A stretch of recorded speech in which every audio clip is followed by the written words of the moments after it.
Na sua frente tem uma cápsula do tempo com memórias de ao longo desses 10 anos da Hauer. Cápsula do tempo Hauer 10 anos. E aí a gente queria que você abrisse essa cápsula do tempo e vá contando o que essas coisas te lembram, o que aconteceu nessa época. Esse aqui é sensacional, sensacional mesmo. O certificado do tubarão do Big Four. 2019 para 2020, a gente ultrapassou a Ernst Young, foi outro momento muito legal, em tamanho de empresa, tamanho de contratos, e a gente começou o 15º andar, a usar o 15º andar. Então era a ideia de colocar ali, e teve um fato muito legal. Quem conhece bem onde está ali o tubarão, ele está cercado por 3 paredes que são azuis, que são a nossa cor. Então é um tubarão cercado por 3 paredes. E quando o artista veio aqui, que a gente chamou o artista para vir aqui para saber onde colocar o tubarão. E aí a gente falou que tinha aquele raciocínio de colocar ali onde ele está. Aí falamos que o nome que a gente tinha dado era Big Four, por causa das 4 empresas de consultoria e auditoria, né, globais, que a gente tinha ultrapassado elas. As 4 são Accenture, Deloitte, Ernst Young e Price. A Ernst é no Brasil a maior delas em desestatização. Então era de fato alcançar o posto que a gente tinha, e desde lá a gente é maior do que as 4, sem nenhuma sombra de dúvida, nessa área que é desestatização. Então foi um marco. Quantos anos a Hauer tinha, assim? E as outras empresas, elas já estavam no mercado há muito tempo? Essas empresas são empresas centenárias, né? Como é que você se sente sabendo que vocês tão novos passaram... Do caralho. Sensacional demais. Do caralho mesmo, é essa a palavra mesmo. Esse aí é uma foto do escritório da Contorno. Deve ter sido o André, aniversário do André aqui. Você vê a simplicidade, né, da nossa equipe aqui, da simplicidade dos parabéns aqui, né? Tinha aqui uma porção de quibe, umas coxinhas, deve ter uma Coca-Cola aqui. É um momento bacana, né? Porque isso tem sempre uma historinha, né? Quando nós criamos a empresa, foi muito difícil o nosso começo. Como todo empreendimento inicial, é muito difícil, né?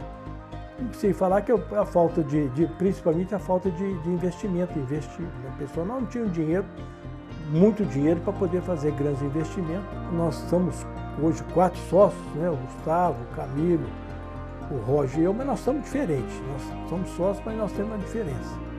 E a diferença às vezes é nos detalhes interessantes, que antes mesmo de conquistar esse contrato aqui, o Camilo, naquela visão dele futurista, que as coisas vão acontecer, né?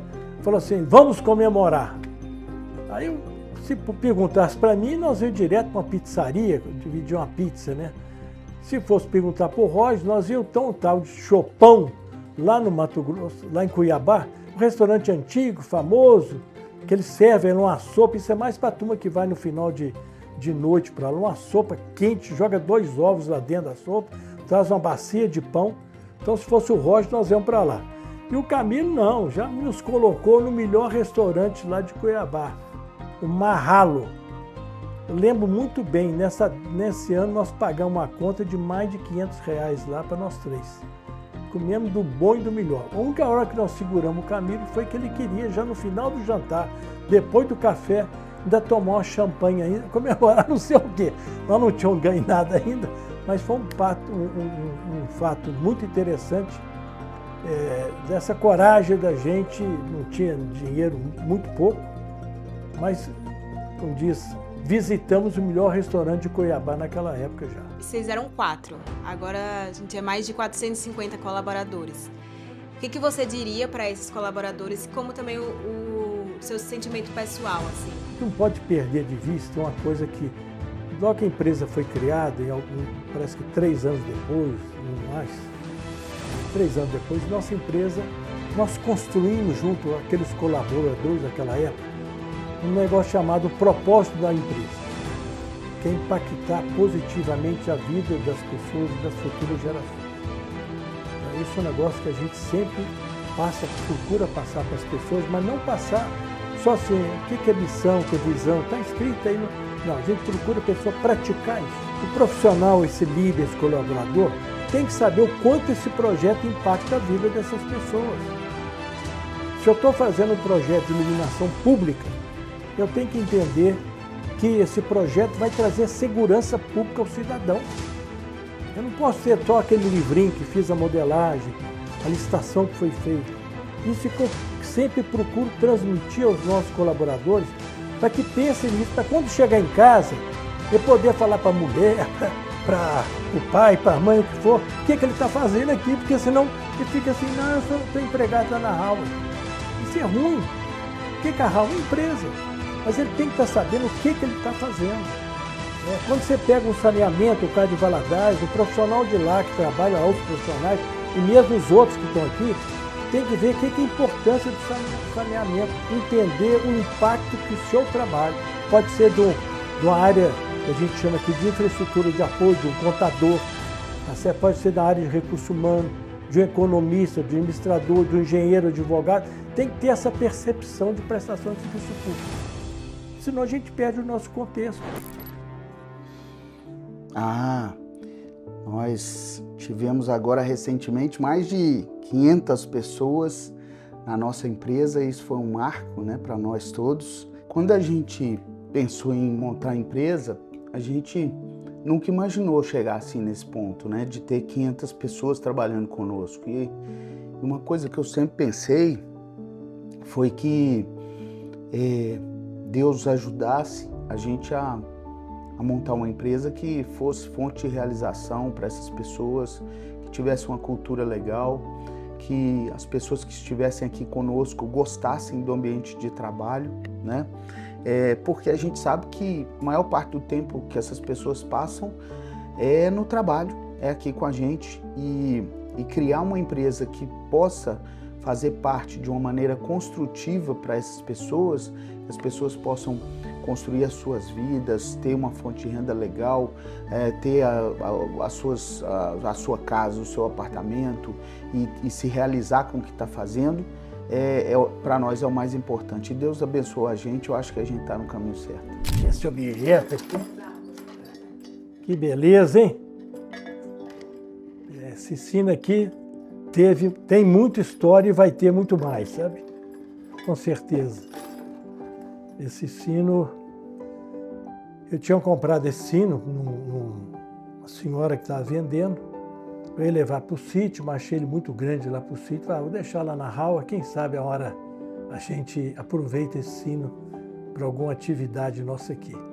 Aí começamos a adotar, quando a gente ganhasse alguma licitação, aí o grupo lá que participou efetivamente da licitação tocasse o sino. Isso virou um mote muito interessante aqui dentro da nossa empresa, e agora virou uma regra. Qualquer hora que a gente ganha uma licitação, temos que tocar o sino. É uma forma de contemplar um esforço muito grande de vários profissionais, né, que trabalharam, que às vezes quando você ganha uma licitação, você trabalha às vezes 4 meses antes fazendo proposta, olhando os técnicos que você vai colocar como participantes dessa licitação. Quanto mais a licitação era mais disputada, mais se batia o sino, viu? E algumas vezes, porque a gente às vezes pega uma disputa muito grande com várias empresas e é muito difícil. Então transformamos esse esforço todo nas badaladas aí do sino aí.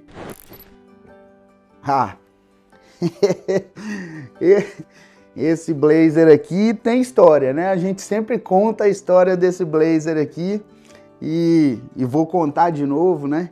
Esse blazer foi comprado em 2015, quando a gente fez a nossa primeira reunião no estado do Mato Grosso com o governo do estado, né?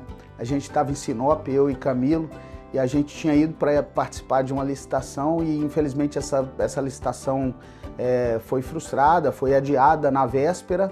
Isso era uma sexta-feira, e aí a gente ficou muito chateado por ter viajado, ter ido a Sinop e a licitação ter sido cancelada ali na véspera.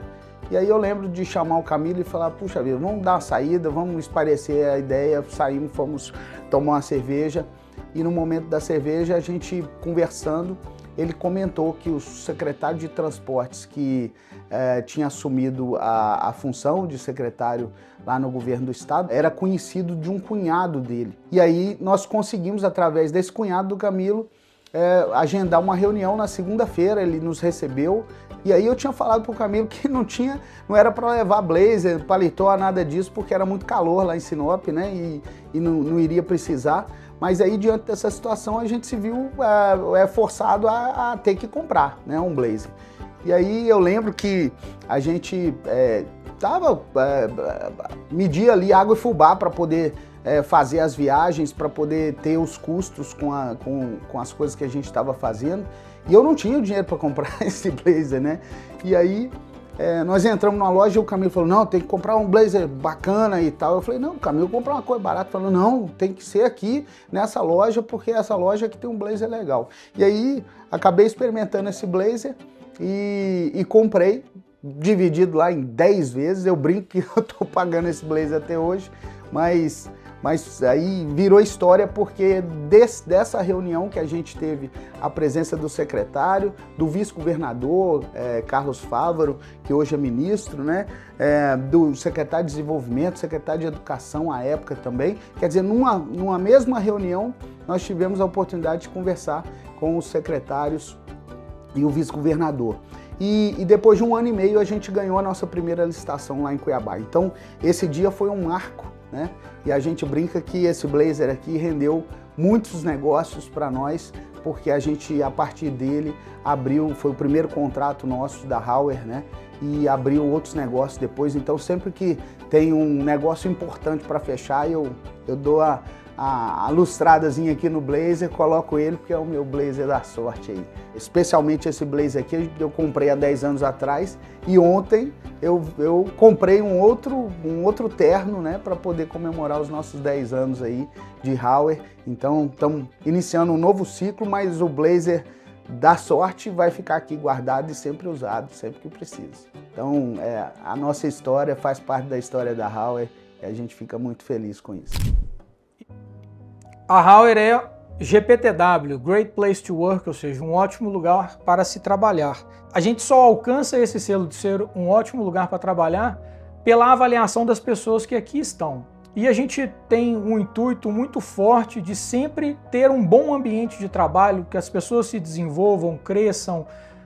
Com isso, obviamente, a empresa também vai crescer e se desenvolver. Qual mensagem você mandaria, Gustavo, para todo mundo que abraçou a história da Hauer nesses 10 anos até agora? Eu acho que é um agradecimento muito forte para vocês, porque isso aqui é fruto de muito trabalho, de muito suor, de muito sonho, de muita abdicação também. Mas a hora que a gente chega nesse momento aqui e vê o que a gente está vendo, a proporção que isso toma, é só agradecer. Acho que o sentimento é de agradecimento com todo mundo que sonhou e sonha junto com a gente.